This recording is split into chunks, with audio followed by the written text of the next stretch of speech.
Assalamualaikum warahmatullahi wabarakatuh. Perkenalkan, nama saya Edward Nathaniel Matulesi dari kelas 10 TJKT 2, kelas Industri 2026 SMK Negeri 1 Kemang. Pada kesempatan kali ini, saya akan menjelaskan materi tentang network fundamental atau dasar-dasar dari jaringan komputer. Jaringan komputer menjadi bagian yang sangat penting dalam kehidupan kita sehari-hari. Hampir semua aktivitas seperti belajar online, bermain game, mengirim file, menggunakan media sosial, itu kita menggunakan sistem jaringan komputer. Karena itu, mari kita belajar network fundamental atau dasar-dasar dari jaringan komputer. Nah, yang pertama ada pengenalan jaringan komputer. Jaringan komputer adalah suatu sistem yang menghubungkan dua atau lebih perangkat komputer melalui media transmisi wired atau wireless agar dapat saling bertukar data dan informasi. Contohnya seperti komputer di laboratorium sekolah yang saling terhubung atau handphone kita yang terhubung ke wifi rumah.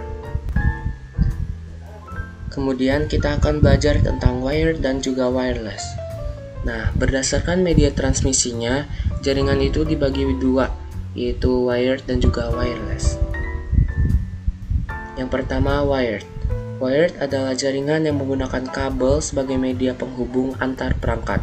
Biasanya menggunakan kabel UTP dan juga konektor RJ45. Nah, kelebihan dari wired itu koneksi lebih stabil, kecepatan transfer data lebih cepat, gangguan sinyal lebih sedikit, dan juga cocok digunakan di kantor atau lab sekolah. Tapi kekurangannya instalasi lebih rumit, membutuhkan banyak kabel dan juga kurang fleksibel.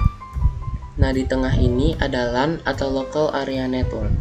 Jadi, LAN itu adalah jaringan yang mencakup area kecil seperti sekolah, rumah, warnet, lab sekolah, atau juga kantor. Jadi dalam LAN, perangkat dapat saling berbagi data dan internet dengan lebih cepat karena area yang dicakup lebih sedikit. Kemudian ada wireless. Jadi pada jaringan wireless ini, perangkat itu dapat terhubung tanpa kabel menggunakan access point atau router Wi-Fi. Teknologi wireless sangat membantu karena pengguna dapat berpindah tempat tanpa kehilangan koneksi internet. Contohnya itu Wi-Fi sekolah, hotspot HP, internet di kafe. Jadi wireless itu sekarang banyak banget digunakan karena lebih praktis dan juga mendukung mobilitas pengguna. Tapi keamanan wireless juga harus kita perhatikan. Misalnya dengan menggunakan password yang kuat supaya jaringan itu nggak mudah dibobol. Nah, selanjutnya kita juga akan membahas tentang Cisco Packet Tracer. Jadi, Cisco Packet Tracer ini adalah perangkat lunak simulasi jaringan komputer yang dikembangkan oleh Cisco System untuk merancang, mengonfigurasi, dan juga memvisualisasikan topologi jaringan. Software ini juga sangat membantu kita sebagai siswa-siswi TJKT dalam belajar jaringan tanpa harus menggunakan perangkat aslinya. Jadi di Cisco Packet Tracer ini kita bisa membuat topologi jaringan, menghubungkan perangkat, mengatur IP address, dan juga banyak hal. Nah, selanjutnya kita juga akan belajar cara download Cisco Packet Tracer-nya. Yang pertama, kita buka dulu website resmi dari Cisco Packet Tracer-nya. Nah, yang paling atas ini.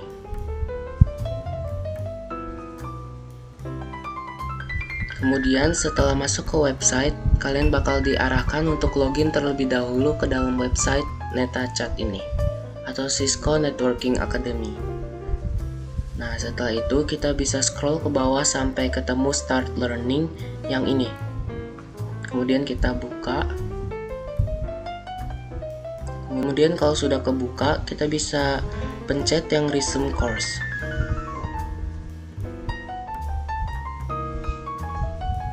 Nah, di sini udah kebuka yang download Cisco Packet Tracer. Dipencet aja linknya. Kalau sudah sampai di Resource Hub, kita bisa scroll sampai ketemu Learning Resources. Nah, di sini ada 3 link yang bisa kita sesuaikan dengan OS yang kita pakai. Yang paling atas ada Mac OS, Ubuntu, dan juga Windows. Di sini saya akan download yang Windows. Nah, setelah kita pencet, ini bakal otomatis ke download di bagian atas sini, dan juga kita bisa lihat proses downloadnya. Berhubung saya sudah download, jadi kita pause aja. Kalau kita sudah selesai download Cisco Packet Tracer-nya, kita bisa langsung buka aja.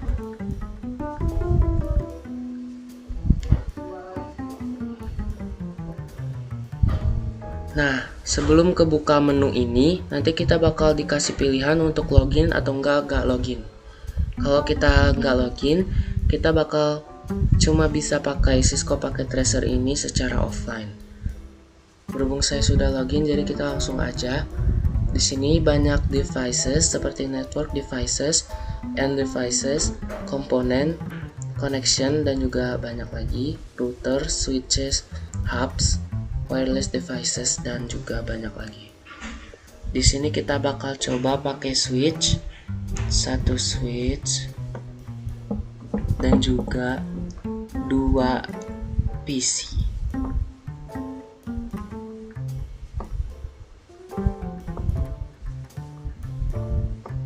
Nah, di sini saya bakal pakai kabel yang otomatis untuk menghubungkan dari PC ke switch.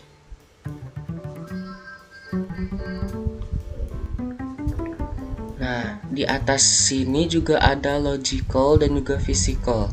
Jadi kalau di physical ini kita bisa lebih fokus kayak real time-nya gitu. Jadi kayak kita bisa menggambarkan gimana sih nanti kita kalau dihubungkan switch tadi ke PC-PC-nya. Tapi kita bakal lebih fokus ke logical dulu. Nah, mari kita coba untuk kirim pesan dari PC 2 ke PC 3 melalui perantara switch. Nah, di sini ada PC 3 has no functional ports.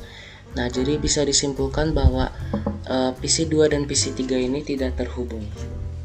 Nah, gimana sih cara supaya bisa terhubung? Jadi, simpelnya kita butuh yang namanya itu IP address. Jadi, IP address ini adalah identitas atau alamat yang dimiliki oleh sebuah device. Jadi, kalau kita ingin mengirim data, kita itu udah tahu alamatnya, supaya kita bisa saling terkoneksi satu sama lain. Jadi, mari kita coba untuk masukin IP address di PC 2-nya. Ke desktop, IP configuration. Nah, di sini kita masukin IP-nya.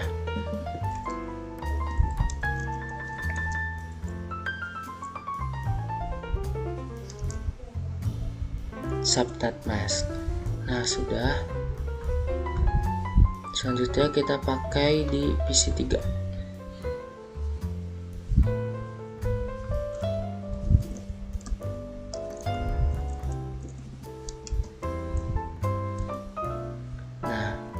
Setelah ini mari kita coba untuk mengirimkan dari PC 2 ke PC 3 setelah kita masukin IP address.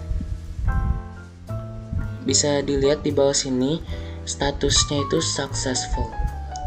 Jadi kita butuh IP address untuk saling terhubung ke satu sama lain. Jadi kita bisa lihat di samping sini untuk lihat simulasinya.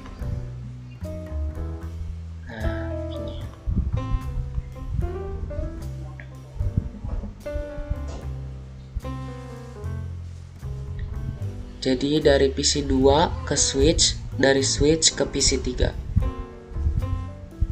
Begitu juga sebaliknya, dari PC 3 ke switch, dari switch ke PC 2. Baik, mungkin seperti itu saja presentasi dari saya. Kurang dan lebihnya mohon maaf. Wassalamualaikum warahmatullahi wabarakatuh.